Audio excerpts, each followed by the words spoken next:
Well, would you look at that? Everything is finished. I've done everything that I wanted to do. I've got a beautiful expanding base.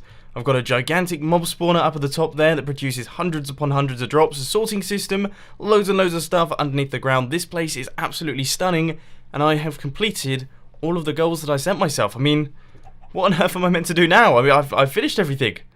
I've completed it. I don't know what to say.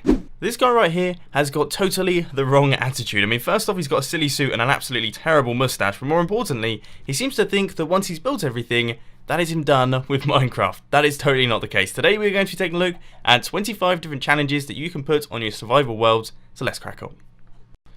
This first one may seem fairly obvious, but that is to play without any armor. Now, of course, this is going to make mob fights considerably more difficult. You're much more likely to die, or at least take a decent quantity of damage. And John, while we're editing this, make sure that, yeah, cover me up, you know. Wouldn't want my private parts out and about on YouTube again, would I? Using this command, you can make it so that the time doesn't move at all. Now, if we do that in the middle of the night, as you can see, it stops the stars from moving, the moon doesn't move from this point, and that means that we now have eternal night. Now, of course, that is extremely dangerous, because now mobs are spawning on top of the land at all times, and poor little naked me is feeling really quite exposed right now. As you guys know, by definition, I am a hermit. I'm a member of the Hermitcraft server, but now we are going full hermit, and we're going to spend our entire lives under the ground. We're not allowed to go up to the surface for any reason. The only way that you can get wood is from abandoned mine shafts, and you're going to have to do a lot of caving. One challenge that seems to be incredibly popular on YouTube is to play in a super flat world.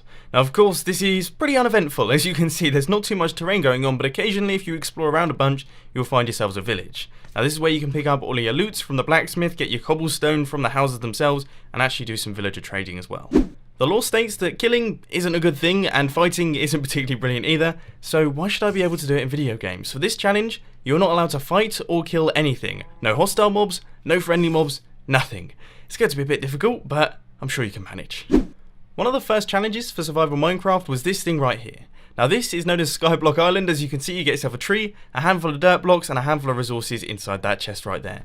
Now, what you have to do is expand out from the island, and over time, things get fairly ridiculous. My apologies for the darkness of this clip, but for this challenge, I'm not allowed to use any torches, sea lanterns, or glowstone. No light sources whatsoever. Now, of course, this does mean that my base is going to be filled with mobs 90% of the time, but I guess, you know, that's half the fun.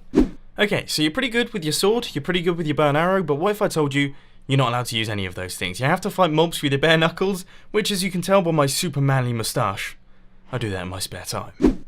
This command right here is incredibly popular. When you activate this one, your health will no longer regenerate, which means that you have to get yourself a potion of health or a golden apple. That's pretty super hardcore if you're asking me. This one is said with a very heavy heart. You can't... You're not allowed to... I forbid you from using redstone. You can't use any redstone components. You're not allowed to use any pistons, any repeaters, nothing. No redstone going on, and I mean, this is a really silly challenge, isn't it? Completely pointless. Don't do this one. Oh, let's continue with the video. As humans, we aren't exactly designed for life underwater. I mean, this place is more designed for things like squid, which, you know, are questionable creatures, and that is exactly why you should build your base under here.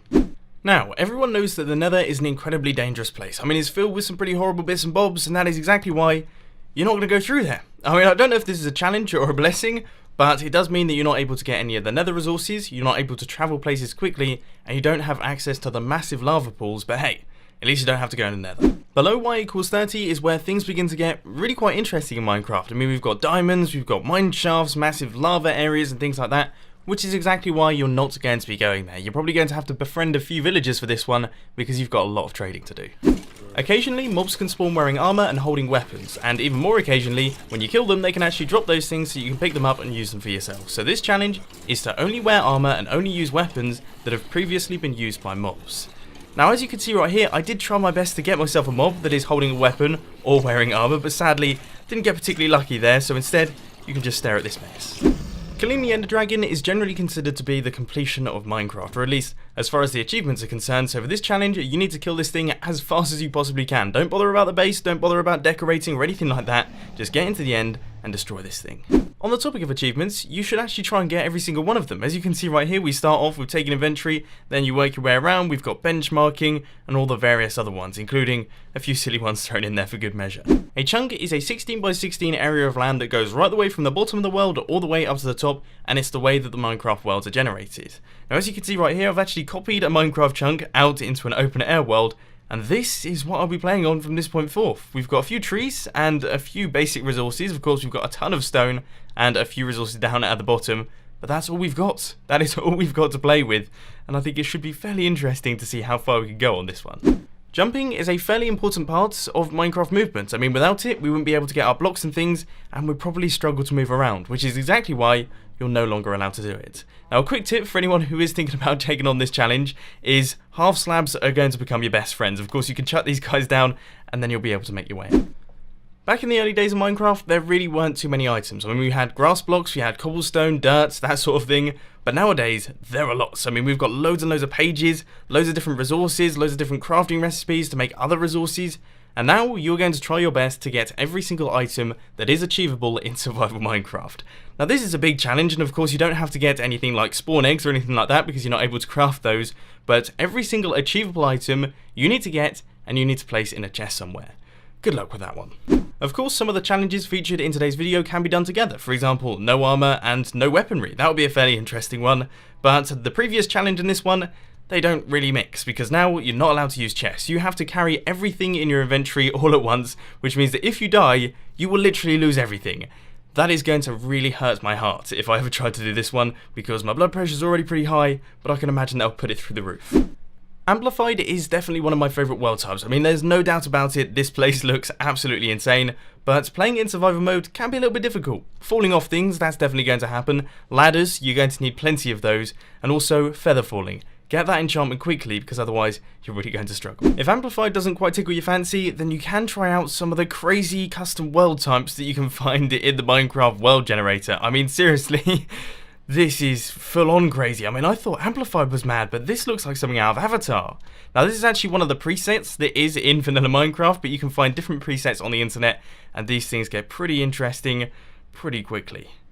I don't even know what to say with this place. Now this next challenge really scares me. As you guys know, I love my automation. It's pretty much one of my favourite things to do in Minecraft. I build everything automated. I love it when resources just come into my hands without me having to do anything.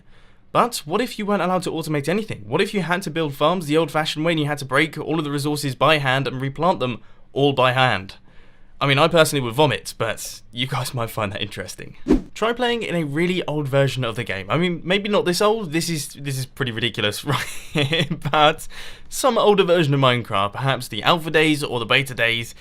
Don't go this crazy though, because well, this is just silly. And the final challenge for survival Minecraft in today's video is mods. Now, as you guys know, they're not really my thing. I don't particularly dabble in the whole modded Minecraft world, but I know for a fact that it can definitely make things a lot more difficult, but also a lot simpler in many ways. And it's just fun to check out what mods are available, what mod packs to use, which ones you want to play with, and which ones that you don't. But unfortunately, ladies and gents, that is all I've got time for today. I hope you enjoyed today's video on 25 different challenges for survival Minecraft. I had a ton of fun recording it, and I can't wait to try out some of these for myself, even though I'm sure that 99% of them are going to end in me dying repeatedly. But anyway, if you have enjoyed this video, please be sure to hit that like button. If you really loved it, then make sure to subscribe. But thanks for watching, guys. This has been Mumbo, and I'm out. I'll see you later. Hey guys, just one quick message that I want to say before you go. We have got a bunch of new merchandise available in the Mumbo Jumbo store. For example, this hoodie right here, we've got this rather lovely little Mumbo cube that you can see, really nice and soft and squishy, but also a few other hoodies, t-shirts, mugs, mouse mats, and all those good bits and pieces. So head over to store.thatmumbojumbo.com to check out what we've got for you.